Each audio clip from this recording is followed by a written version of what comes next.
या तो फिर से आ गए आप। चलिए पढ़ लेते हैं फिर से प्री फर्टिलाइजेशन इवेंट्स। तो आज का टॉपिक क्या है? That is fertilisation. So today's topic is fertilisation and fertilisation को हम 3 पार्ट्स में पढ़ेंगे। ठीक है, इसको 3 पार्ट्स में कवर करेंगे।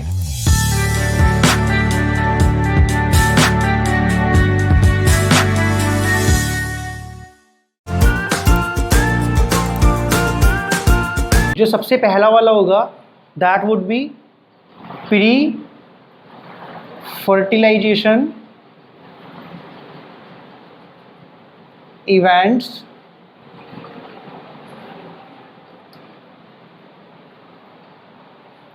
इसके बाद होगा फर्टिलाइजेशन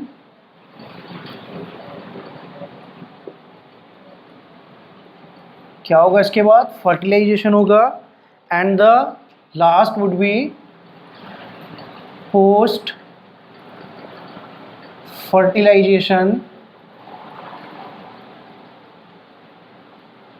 इवेंट। तो सबसे पहले 1 बाय 1 कवर करेंगे। तो right now will be discussing about pre fertilisation events. Okay, अब प्री फर्टिलाइजेशन इवेंट्स के अंदर हम यहाँ लिख लेते हैं इसको प्री फर्टिलाइजेशन इवेंट। तो आफ्टर द पॉलिनाइजेशन जो प्री फर्टिलाइजेशन इवेंट्स हैं इसके अंदर सबसे पहला इवेंट है that is pollen pistol interaction. तो इसके अंदर हम कवर करेंगे वो क्या होगा?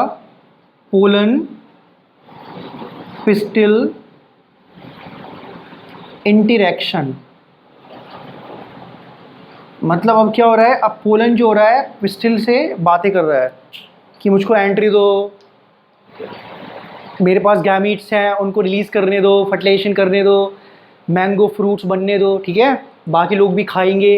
अगर मैंने ग्रो नहीं किया, गैमीट्स को अंदर नहीं भेजा, फ्रूट्स नहीं बनेगा, लोग फिर क्या खाएंगे? तो इस तरह की इनके बीच में बातचीत चलती हैं, गपशप करते हैं, मतलब ठीक है, गॉसिप्स करते हैं। अभी पोलन पिस्टल इंटरेक्शन का मतलब समझिए। आफ्टर द पॉलिनेशन, पॉलिनेशन में पोलन ग्रेन्स जस्ट रीज आउट हो गए। ठीक है, शेडिंग हो गई, इनकी लैंडिंग हो गई स्टिग्मा पे। अब स्टिग्मा यहाँ डायग्राम बनाते हैं। तो दिस इज स्टिग्मा एंड ये क्या है? स्टाइल। अच्छा नहीं बना है डायग्राम, थोड़ा सा सही सा बनाते हैं।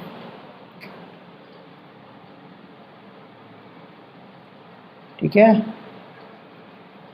ये है स्टिग्मा और ये है स्टाइल। अभी इतना ही बनाते हैं, अभी ओवरी की ज़रूरत नहीं है। तो ये है stigma. So it is happy stigma,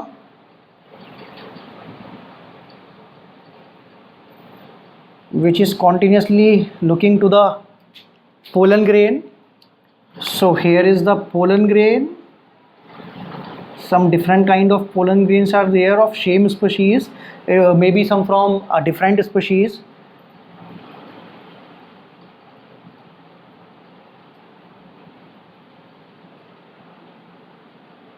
तो देख सकते हो कुछ इसमें से चुप हैं, कुछ खुश हैं और कुछ दुखी हैं। तो these are some beautiful pollen grains. अब ये देख रहे हैं कि कौन पोलन ट्यूब जर्मिनेट करेगा और गैमिट्स को लेके जाएगा, राइट? तो होता क्या है, अब ये पोलन ग्रेन्स इसके ऊपर आ गए। ठीक है, मैंने थोड़ा सा अबव बनाया है फॉर द समझाने के लिए। तो इनके बीच में कॉन्टिन्यूसली क्या चलता है? इंटरेक्शन होता है, बातचीत होती है। अब ये बातचीत ऐसे तो है नहीं कि ये कॉन्टिन्यूसली ऐसे स्पीक कर रहे हैं, ऐसे बोल रहे हैं, इनके पास टंग है बोलने के लिए। इनके बीच में जो इंटरेक्शन हो रहा है वो कौन सा इंटरेक्शन होता है? That is chemical interaction. ठीक है, केमिकल के थ्रू ये टॉकिंग करते हैं। जैसे हमारी सेल्स होती हैं, सेल सेल कम्युनिकेशन अभी आपने शायद नहीं पढ़ा होगा। तो सेल सेल कम्युनिकेशन क्या होता है? हमारी बॉडी के अंदर की सेल्स भी बातें करती हैं। फॉर एग्जांपल जो ब्रेन की सेल्स हैं वो कॉन्टिन्यूसली लीवर की सेल से पूछती हैं how are you sister, how are you brother, what are you doing right now, everything is working fine और नॉट। तो इसी तरह से ये भी अब बातचीत कर रहे हैं किस वे में, केमिकल वे में, ठीक है। तो होता क्या है, पहले जो ये स्टिग्मा होती है ये इनको रिकॉग्नाइज करती है कि पोलन ग्रेन कहाँ से आए हैं। फॉर एग्जांपल ये जो स्टिग्मा है ये रोज़ की स्टिग्मा है, रोज़ ऐसे समझते हैं एग्जांपल से। अब ये जो पोलन ग्रेन्स हैं इसमें अलग अलग हैं, इसमें चमेली का पोलन ग्रेन है, इसके अंदर नीम का पोलन ग्रेन है, तुलसी का पोलन ग्रेन है, पपीते का पोलन ग्रेन है, अलग अलग है, ठीक है। तो अब इसको देखना है कि इसमें रोज़ का पोलन ग्रेन कौन सा है, तो वो उसको ये आइडेंटिफाई कर लेगी because of the genetic control mechanism होती है, सेल्फ कंपेटिबिलिटी जिसको हम बोलते हैं। तो जो भी इसके अंदर रोज़ का पोलन ग्रेन होगा, ठीक है, कॉन्टिन्यूसली केमिकल इंटरेक्शन हो रहा है, बाकी सब रिजेक्टेड हो जाएंगे, एक को एंट्री मिल जाएगी। कैसे मिलेगी, शुगर सॉल्यूशन रिलीज होगा, उसके बाद से शुगर सॉल्यूशन रिलीज इसके अंदर एब्जॉर्ब होगा, ये स्वेलअप होगा पोलन ग्रेन जब स्वेलअप होगा पोलन ट्यूब जर्मिनेट करेगा।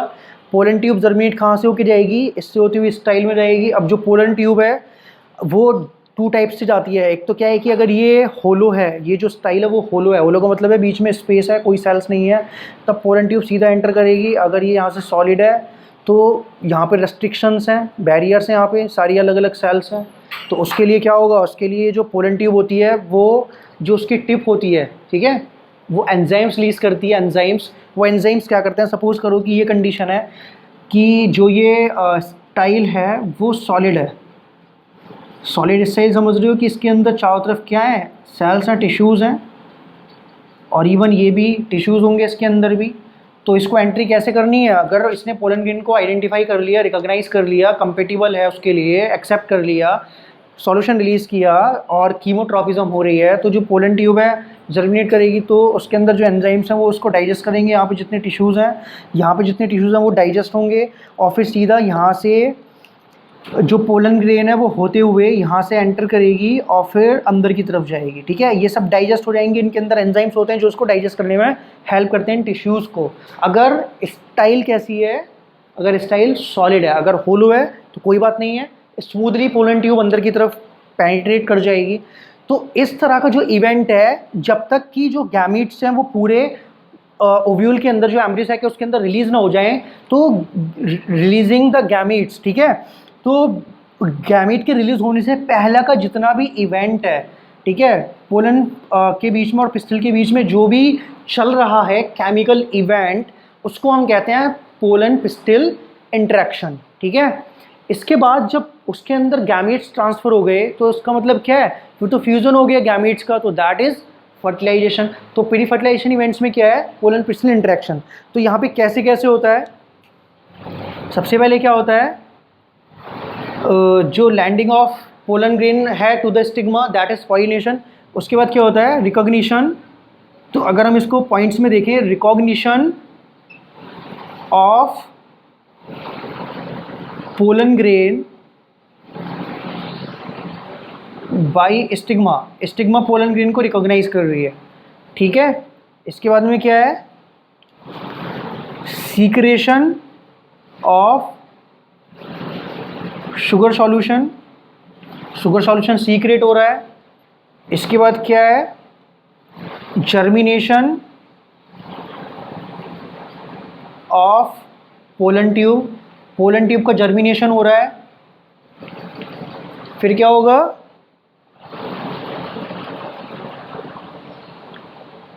Entering of pollen tube into style. इसके बाद क्या होगा, यहाँ लिख देते हैं नंबर 5। इसके बाद होगा, if pollen grain is two celled, अगर वो टू सेल्ड है, ये मैंने पहले बताया था, टू सेल का मतलब है उसके अंदर एक जनरेटिव सेल है, एक वेजिटेटिव सेल है। तो क्या होगा, if pollen grain is two cell then one mitotic division will be carried out by generative cell। तो इस पॉइंट को समझिए, अगर वो टू सेल्ड है, ठीक है, अगर वो टू सेल्ड है पोलन ग्रेन, तो उसमें क्या हो रहा है कि उसके अंदर एक और माइटोटिक डिवीजन होगा जिसकी वजह से 2 मेल गैमेट्स बनेंगे। वो क्यों जरूरी है, because of the double fertilisation, right. अगर 3 सेल्ड स्टेज है तब तो कोई बात ही नहीं है। बट 2 सेल स्टेज है तो जो जनरेटिव सेल है उसके अंदर में माइटोटिक डिवीजन होगा, उससे 2 सेल्स बनेंगी, 2 स्पर्म सेल्स, उनको हम बोलेंगे मेल गैमेट्स। ठीक है, अब यहाँ तक ये समझ में आ गया पहला स्टेप क्या होगा, ये रिकॉग्नाइज होगा स्टिग्मा के थ्रू पोलन ग्रेन का, फिर वो केमिकल रिलीज करेगी, उसको एक्सेप्ट कर लिया उसने, जिसकी वजह से ये केमिकल को एब्जॉर्ब करके क्या हो जाएगा, स्वेलअप हो जाएगा। ठीक है, इसके बाद से जो इंटाइन है पोलन ट्यूब को जर्मिनेट करेगी। इंटाइन कहाँ से जर्मिनेट होगा, जो एक्साइन के बीच में क्या है, जर्म पोर्स हैं। ठीक है, एक्साइन के अंदर जो जर्म पोर्स हैं जिनको हम जर्म पोर्स बोलते हैं, तो जो पोलन ट्यूब है वो जर्मिनेट हो रही है इंटाइन से, किसके थ्रू, एक्साइन के थ्रू। एक्साइन कैसी है, स्पोरोपोलिन की बनी है, बट उसके अंदर क्या है, जर्म पोर्स है जहाँ से पोलन ट्यूब बाहर निकलेगी। ठीक है, अब वो जो जर्म पोर्स हैं, अब ये जो जर्म पोर्स हैं वो वैरी कर सकते हैं। मोस्टली क्या होता है एंजियोस्पर्म्स के अंदर एक जर्म पोर होता है। ठीक है, तो उसको हम बोलते हैं मोनोसाइफोनस, और जिसके अंदर एक से ज़्यादा जर्म पोर होते हैं उसको बोलते हैं पॉलीसाइफोनस। मतलब अगर एक जर्म पोर है तो एक पोलन ट्यूब जर्मिनेट हो रही है, अगर एक से ज़्यादा जर्म पोर है तो बहुत सारी पोलन ट्यूब जर्मिनेट हो रही हैं, जिसको हम बोलते हैं पॉलीसाइफोनस। तो दो कंडीशंस होती हैं, कौन कौन सी, एक होती है मोनोसाइफोनस, एक होती है पॉलीसाइफोनस। मोनोसाइफोनस मतलब क्या है मोनोसाइफोनस का, if there is only one germ pore in the pollen grain और इन द एक्साइन। और पॉलीसाइफोनस क्या होता है, if there are more than one germinal pore. ठीक है, polysiphonous if there are more than one germ pore, तब हम उसको बोलते हैं पॉलीसाइफोनस। राइट, तो ये आपको समझ में आ गया, ये क्लियर है यहाँ तक। अब यहाँ पे समझिए कि इसके बाद में पोलन ट्यूब जर्मिनेट हो रही है, इसके अंदर पेनिट्रेट कर रही है। अब 2 कंडीशन है, या तो जो स्टाइल है वो होलो है, स्मूथली पेनिट्रेट करेगी पोलन ट्यूब, अगर वो सॉलिड है तो उसके अंदर से एंजाइम रिलीज होंगे जो इनको डाइजेस्ट करेंगे, इसके बाद से फिर वो अंदर की तरफ जाएगी।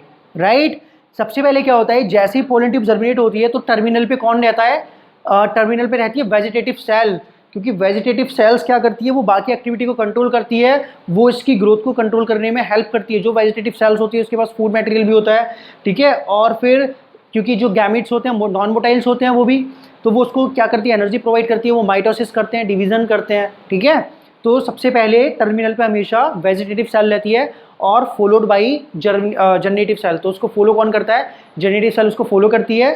ठीक है, फिर फाइनल क्या होता है, जब वो यहाँ तक आ जाती है स्टाइल तक, तब वहाँ पे माइटोटिक डिवीजन होता है इसके अंदर, जिसकी वजह से generative cells 2 male germ cells बनाती है जिनको हम बोलते हैं स्पर्म सेल्स।